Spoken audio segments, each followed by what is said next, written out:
ആദ്യമായി സിബി സാറിനോടാണ് എനിക്ക് ചോദിക്കുവാനുള്ളത്. പുസ്തകോത്സവവും വായനയുമായി ബന്ധപ്പെട്ടതായതുകൊണ്ട് തന്നെ വായനയെ കുറിച്ചാണ് ഞാൻ ആദ്യം ചോദിക്കുന്നത്. സാർ ഏറ്റവും ഒടുവിൽ വായിച്ച ഒരു പുസ്തകം ഏതാണ്? അത് കഥയാണോ നോവലാണോ സാർ വായിച്ചത്? ആ വായന എത്രത്തോളം ഉണ്ട് ഇപ്പോൾ? ആ വായന സാറിന്റെ സിനിമാ ജീവിതത്തിൽ എത്രമാത്രം പ്രയോജനം ചെയ്തിട്ടുണ്ട് എന്നൊന്ന് പറയാമോ? ഇതിനൊരു വേദിയിലേക്ക് ക്ഷണിച്ചതിന് വളരെ സന്തോഷവും നന്ദിയുണ്ട്. വായന എന്ന് പറയുന്നതൊരു തുടങ്ങിയ സമയം എപ്പോഴാണെന്ന് അറിയില്ല, ഏത് പ്രായത്തിലാണ്. എനിക്കൊന്ന് വായിക്കാനൊക്കെ അക്ഷരങ്ങൾ തിരിച്ചറിയാൻ തുടങ്ങിയ സമയത്ത് കിട്ടുന്ന കടലാസ് പേപ്പറൊക്കെ വായിക്കാറുണ്ടായിരുന്നു. പക്ഷെ ഗൗരവതരമായ ഒരു വായനയിലേക്ക് കടന്നത് വളരെ ഒരു കോളേജിൻ്റെ തലത്തിലേക്ക് എത്തുമ്പോഴാണ്. അതിനു മുമ്പ് സ്കൂളിൽ പഠിക്കുമ്പോഴൊക്കെ നമ്മൾ വായിച്ചിട്ടുള്ളത് ഈ സാധാരണ എല്ലാവരും ആ പ്രായത്തിൽ വായിക്കാറുള്ള ചില ഡിറ്റക്റ്റീവ് നോവലൊക്കെയാണ്. ദുർഗാപ്രസാദ് ഗദ്രിയുടെ വെളുത്ത ചെറുത്താനും ചുവന്ന കൈപ്പത്തിയൊക്കെ വായിച്ച് പേടിച്ച് ഉള്ള ഒരു ബാല്യമുണ്ട്. പക്ഷെ ഗൗരവപൂർവമായ ഒരു വായനയിലേക്ക് എത്തുന്നത് കോളേജിലേക്കൊക്കെ എത്തുമ്പോഴാണ്. അന്ന് കാലത്ത് മലയാളത്തിലെ ഏറ്റവും നമ്മുടെ സാഹിത്യ രംഗത്ത് വലിയ മാറ്റങ്ങൾ സംഭവിച്ചുകൊണ്ടിരിക്കുന്ന ആധുനിക സാഹിത്യം എന്നൊക്കെ പറയുന്ന രീതിയിൽ നമ്മുടെ സാഹിത്യത്തിൻ്റെ ഒരു സ്വഭാവം തന്നെ മാറിക്കൊണ്ടിരിക്കുന്ന ഒരു കാലഘട്ടത്തിലാണ്. അക്കാലത്തെ ഏറ്റവും പ്രമുഖരായ എഴുത്തുകാരുടെ പുസ്തകങ്ങളിലൂടെയാണ് നമ്മൾ വായനയോട് കൂടുതൽ എടുത്തത്. ഒ.വി. വിജയൻ്റെയും മുകുന്ദൻ്റെയും കാക്കനാടിൻ്റെയും സേതുവിൻ്റെയും ഒക്കെ പുസ്തകങ്ങൾ വായിക്കാനുള്ളൊരു ആഗ്രഹം ആണ്. അതാണ് നമ്മളെ വായനയിലേക്ക് കൂടുതൽ അടുപ്പിച്ചൊരു കാലഘട്ടം. ഇന്നും സിനിമയിലേക്ക് എത്തി നിൽക്കുമ്പോൾ ഇക്കാലം അത്രയും സിനിമയിലൂടെ സഞ്ചരിക്കുന്ന ഈ കാലഘട്ടത്തിലെല്ലാം നമുക്ക് പിൻബലമായിരുന്നത്, നമുക്ക് പ്രചോദനമായിരുന്നത് നമ്മൾ ആ കാലത്ത് വായിച്ച നമ്മുടെ ആ വായനയുടെ അനുഭവങ്ങൾ തന്നെയാണ്. സിനിമയുടെ തിരക്കുകളിലേക്ക് എത്തിയപ്പോൾ പക്ഷേ വായനയുടെ ഒരു ആഴവും പരപ്പും ഒക്കെ കുറഞ്ഞിട്ടുണ്ട്.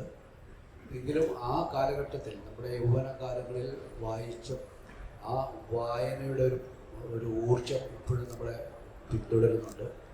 വീണ്ടും കിട്ടുന്ന സന്ദർഭങ്ങളെല്ലാം തിരിച്ചു വായനയിലേക്ക് വരാനുള്ള ശ്രമങ്ങളുണ്ട്. ഒരേ സമയത്ത് ഒരു പുസ്തകം വായിക്കുക എന്നുള്ളൊരു രീതിയല്ല. ഒരു പുസ്തകം വായിച്ച് കുറച്ച് കഴിയുമ്പോഴേക്ക് മുമ്പിലേക്ക് മറ്റൊരു ബുക്ക് വരികയാണെങ്കിൽ അതിലേക്ക് തിരിയും. അങ്ങനെ ഒരു മാറി മാറി വായനയുടെ ഒരു ദിശയെ തിരിച്ചുവിടുന്ന ഒരു രീതിയാണ്. പിന്നെ ആനുകാലികമായ പ്രസിദ്ധീകരണങ്ങളിൽ വരുന്ന ഏറ്റവും ശ്രദ്ധേയമായ കഥകൾ, പ്രത്യേകിച്ച് ഞാൻ കൂടുതൽ വായിക്കുന്നത് ഫിക്ഷനാണ്. ആ രീതിയിൽ ഇങ്ങനെ വ്യതിചലിച്ചുകൊണ്ടിരിക്കുന്ന ഒരു വായനാ രീതിയാണ് എനിക്ക് ഉള്ളത്. മറ്റൊന്ന്, സാറിന്റെ ഒരു പ്രത്യേകത എന്ന് പറയുന്നത് കാസ്റ്റിംഗ് വളരെ കറക്റ്റ് ആയിട്ടാണ് സാറ് ചെയ്യുന്നത്. നമ്മളത് സിനിമ കാണുമ്പോൾ നമുക്കറിയാം ആപ്റ്റ് ആയിട്ടുള്ള ആളുകളെയാണ് നമ്മൾ അതിലേക്ക് എടുത്തിരിക്കുന്നത് എന്നുള്ളത്. അപ്പോൾ എന്താണ് അങ്ങനെ കാസ്റ്റിംഗ് വരുമ്പോൾ സാറ് റെഫർ ചെയ്യുന്നത്? അല്ലെങ്കിൽ കാസ്റ്റിംഗ് നടക്കുമ്പോൾ സിബി മലയിൽ എന്ന സംവിധായകൻ എന്താണ് ചെയ്യുന്നത്? അപ്പോൾ ഒരു കഥ കാണുമ്പോൾ തന്നെ അത് ഇന്ന ആളുകൾ അവരുടെയൊക്കെ മുഖങ്ങൾ നമ്മുടെ സാറിന്റെ മനസ്സിലേക്ക് വരുമോ?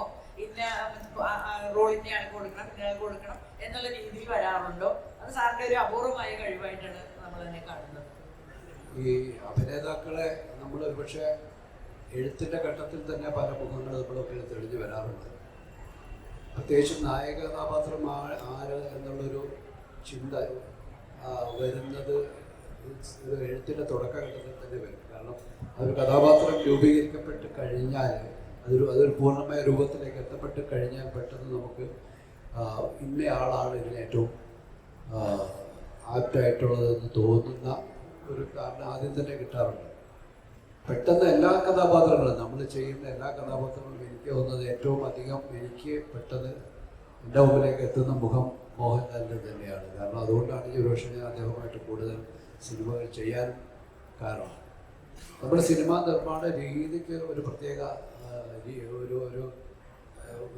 ഒരു ചിട്ടയുണ്ട്. കാരണം സിനിമയുടെ ആദ്യ കാലഘട്ടങ്ങളിൽ നിർമ്മാതാവ് ഒരു കഥ കണ്ടെത്തി, ഒരു സംവിധായകനെ കണ്ടെത്തി, ആ സംവിധായകൻ നിർമ്മാതാവും കൂടെ ചേർന്ന് ഒരു എഴുത്തുകാരനെ തീരുമാനിച്ച് അവരെഴുതി പൂർത്തീകരിച്ച ശേഷമാണ് അവർ അഭിനേതാക്കളിലേക്ക് എത്തുന്നത്. ആദ്യ കാലഘട്ടത്തിൽ അങ്ങനെ തന്നെയായിരുന്നു. മഞ്ജുലാസ് പോലെയുള്ള നിർമ്മാണ സ്ഥാപനങ്ങൾ, സുപ്രിയ പോലെയുള്ള നിർമ്മാണ സ്ഥാപനങ്ങളൊക്കെ അങ്ങനെ തന്നെയായിരുന്നു.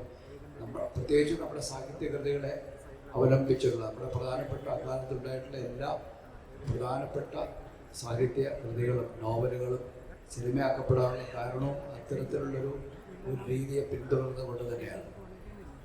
എനിക്ക് തോന്നുന്നു ഏറ്റവും കൂടുതൽ അത്തരത്തിൽ സിനിമകൾ, നമ്മുടെ സാഹിത്യ സൃഷ്ടികളെ അവലംബിച്ചുള്ള സിനിമകൾ സംവിധാനം ചെയ്തിട്ടുള്ളത് കെ.എസ്. സേതുമാധവൻ സാറും വിൻസെന്റ് മാഷുമാണ്. നമ്മൾ വായിച്ച കഥകൾ നമ്മൾ വായിക്കുമ്പോൾ നമ്മുടെ മനസ്സിൽ ചില കഥാപാത്രങ്ങൾ രൂപപ്പെടും, ഈ നോവലുകളൊക്കെ വായിക്കുമ്പോൾ. പക്ഷെ സിനിമയിലേക്ക് എത്തുമ്പോൾ അതെങ്ങനെയാണ്, ആരാണ് ആ കഥാപാത്രത്തെ അവതരിപ്പിക്കുന്നത്, ആരാണ് എങ്ങനെയാണ് ആ കഥ പറയുന്നത്. നമ്മൾ വായിക്കുമ്പോൾ നമ്മുടെ മനസ്സിൽ ചില രൂപങ്ങൾ ഉണ്ടാകാറുണ്ട്, നമ്മൾ വായിക്കുമ്പോൾ നമ്മൾ ചില ദൃശ്യങ്ങൾ രൂപപ്പെട്ട് വരാറുണ്ട്. ഇതൊക്കെ എങ്ങനെയാണ് ഒരു സ്ക്രീനിലേക്ക് എത്തുമ്പോൾ നമ്മൾ സങ്കല്പിച്ച മുഖങ്ങളുമായിട്ട് നമ്മൾ സങ്കല്പിച്ച ഭൂമികയുമായിട്ടൊക്കെ ചേർന്ന് നിൽക്കുക എന്നുള്ളത് വളരെ കൗതുകത്തോടെ സിനിമ കാണുമ്പോൾ നമുക്ക് അത് അങ്ങനെ ഒരു കൗതുകം എപ്പോഴും നമ്മൾ ജനിപ്പിക്കാറുണ്ട്. എൻ്റെ സിനിമകളുടെ ഞങ്ങളൊക്കെ സിനിമയിലേക്ക് സജീവമാകുന്ന കാലത്ത് ഈ രീതികൾക്ക് കുറച്ചുകൂടെ മാറ്റം വന്നു. വലിയ അഭിനേതാക്കളുടെ മാർക്കറ്റ് വാല്യൂ ഉള്ള സൂപ്പർ താരങ്ങളുടെ ഡേറ്റുകൾ വാങ്ങിച്ചിട്ട് ഇന്നയാളെ വെച്ച് എനിക്കൊരു സിനിമ ചെയ്യണമെന്നൊക്കെ പറയുന്ന സമീപിക്കുന്ന രീതി ഉണ്ടായി. അങ്ങനെയാണ് മമ്മൂട്ടിയുടെ ഡേറ്റ് ഉണ്ട് അല്ലെങ്കിൽ മോഹൻലാലിൻ്റെ ഡേറ്റ് ഉണ്ട് എന്നൊക്കെ പറയുമ്പോൾ അവർക്ക് ചെയ്യാൻ പറ്റുന്ന രീതിയിലുള്ള കഥകളെക്കുറിച്ചുള്ള അന്വേഷണമാവും.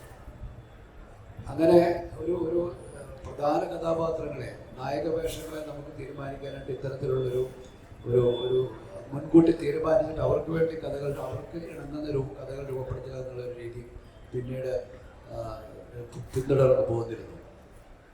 നമ്മുടെ അന്നത്തെ കാലത്തെ പ്രധാനപ്പെട്ട അഭിനേതാക്കൾ അല്ലെങ്കിൽ ഈ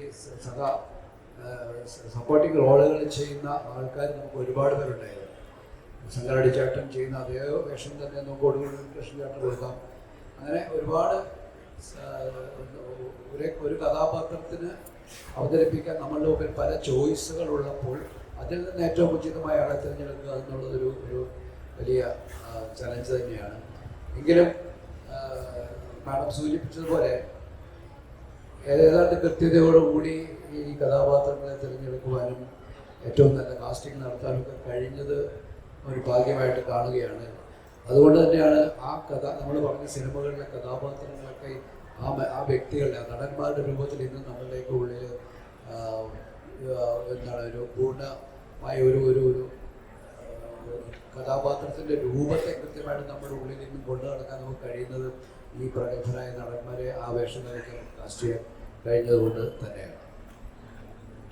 മറ്റൊരു ചോദ്യം സാറിന് ചോദിക്കാനുള്ളത്, കമലനിലം എന്ന സിനിമയിൽ നമ്മുടെ നെടുമുടി വേണുവിനെ ഒരു ചെറിയ രീതിയിലുള്ള നെഗറ്റീവ് റോളില് സാർ അഭിനയിപ്പിച്ചു. അതുവരെ പോസിറ്റീവ് ക്യാരക്ടർ ചെയ്തുകൊണ്ടിരുന്ന ആളാണ്. അപ്പൊ നെടുമുടി വേണു എന്ന് ഒരിക്കൽ പറഞ്ഞിട്ടുണ്ട്, അത് സിബിയുടെ മാത്രം ധൈര്യത്തിലാണ് അത് ചെയ്തത്. എനിക്ക് ആദ്യം ബുദ്ധിമുട്ടായിരുന്നു. അപ്പൊ സിബി പറഞ്ഞില്ല അത് വേണുചേട്ടൻ ചെയ്യാൻ കഴിയുമെന്നുള്ള ഉറപ്പ് തന്നതിന്റെ ആ ധൈര്യത്തിലാണ് ചെയ്തത്. അപ്പൊ സാറിന് എങ്ങനെയാണ് ആ ധൈര്യം വന്നത് നെടുമുടിയെ കൊണ്ട് അതിനെ ജയിപ്പിക്കാവുന്നത്?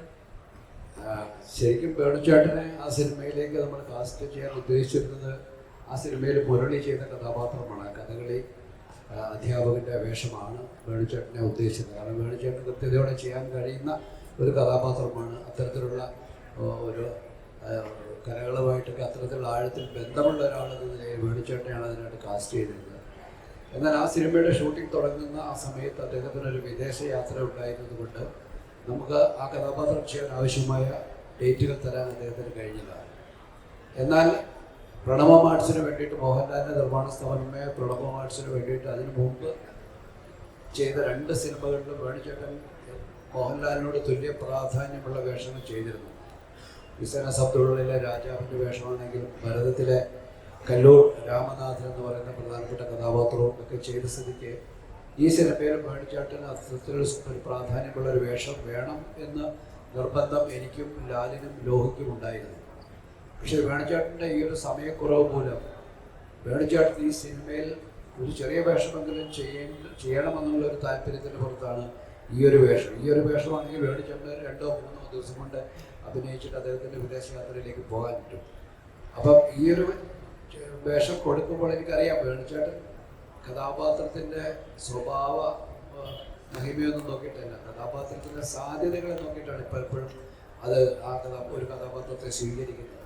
ഇത് ഒരു പൊതുവെ ഒരു സാധാരണ ഒരു നടനെ വെച്ച് വേണമെങ്കിൽ ചെയ്യിക്കാമായിരുന്നു. പക്ഷെ വേണിച്ചേട്ടൻ ചെയ്തപ്പോൾ ഇന്ന് നമ്മൾ ചർച്ച ചെയ്യുന്ന പോലെ അതിനകത്ത് അതിൻ്റേതായിട്ടൊരു മിഴിവ് ഉണ്ടായി വരികയും കലാമണ്ഡലത്തിൻ്റെ സെക്രട്ടറി അന്ന് നമ്മൾ അതിന് മുൻകാലത്ത് അവിടെ ഉണ്ടായിരുന്ന ഒരു വ്യക്തിയെ തന്നെ നമ്മൾ കാരിക്കേച്ചർ ചെയ്യുകയാണ് അതിലേക്ക് ക്യാരക്ടറിലേക്ക് കൊണ്ടുവന്നത്. ഇത് കൂടാതെ എൻ്റെ മറ്റൊരു സിനിമയിൽ ഇതിനേക്കാളും നെഗറ്റീവായിട്ടൊരു വേഷം ചെയ്തിട്ടുണ്ട് അദ്ദേഹം. ധനം എന്ന ചിത്രത്തിലെ ഒരു സ്ത്രീലംബടനായ ഒരു പോലീസുകാരനെ അദ്ദേഹം ചെയ്തിട്ടുണ്ട്. അത് വളരെ മികവോടെ തന്നെ അദ്ദേഹം നമ്മുടെ മുമ്പിൽ അവതരിപ്പിച്ചിട്ടുണ്ട്. വേണിച്ചേട്ടനെ പോലെയുള്ള നടന്മാരൊക്കെ ഏത് വേഷം കൊടുത്താലും അത് നമ്മൾ പ്രതീക്ഷിക്കുന്നതിലും മികവോടെ നമുക്ക് തിരിച്ചു തരുന്ന വലിയ നടന്മാർ തന്നെയാണ്. തീർച്ചയായിട്ടും വേണിച്ചേട്ടൻ ഈ അവതരിപ്പിച്ച കലാമണ്ഡലത്തിലെ വേലായുധൻ എന്ന് പറയുന്ന ഈ ഒരു കഥാപാത്രം അദ്ദേഹം ചെയ്തത് അദ്ദേഹം പറഞ്ഞതുപോലെ ഞങ്ങളെ വിശ്വസിച്ചിട്ടാണ്. ആ വിശ്വാസത്തെ പൂർണ്ണമായിട്ടും അദ്ദേഹം ആ വിശ്വാസത്തെ പൂർണ്ണമായ നീതി പുലർത്തുകയും ചെയ്തു. ചെയ്യണമെന്ന് ആഗ്രഹിച്ചിട്ട് ചെയ്യാൻ പറ്റാതെ പോയ ഏതെങ്കിലും സിനിമകളുണ്ടോ? അതുപോലെ തന്നെ താങ്കളുടെ കാഴ്ചപ്പാട് പ്രേക്ഷകരുടെ ഒരു പ്രതീക്ഷകളുമായി ഒത്തുപോകുന്ന വിധത്തിൽ സിനിമകൾ ചെയ്യുന്ന ആളാണ്. അപ്പൊ എങ്ങനെയാണ് ഒരു പൾസ് അവര് മനസ്സിലാക്കി സർവ് ചെയ്യുന്നത്? സിനിമ ചെയ്യുമ്പോൾ അത് പ്രേക്ഷകർ ഇഷ്ടപ്പെടുമോ എന്നുള്ള ആശങ്കയ്ക്ക് അപ്പുറത്തേക്ക് അത് എനിക്ക് ചെയ്യണമെന്ന് തോന്നുന്ന ഘട്ടത്തിലാണ് ഒരു സിനിമയിലേക്ക് എത്തുന്നത്. എന്നെ പ്രചോദിപ്പിക്കുന്ന, എന്നെ പ്രകോപിപ്പിക്കുന്ന ഒരു വിഷയം എൻ്റെ മുമ്പിലേക്ക് എത്തുമ്പോഴാണ് ഞാനത് എൻ്റെ പൂർണ്ണമായിട്ടുള്ള ഒരു സമർപ്പണത്തോടെ ഇത് ചെയ്യാറുള്ളത്.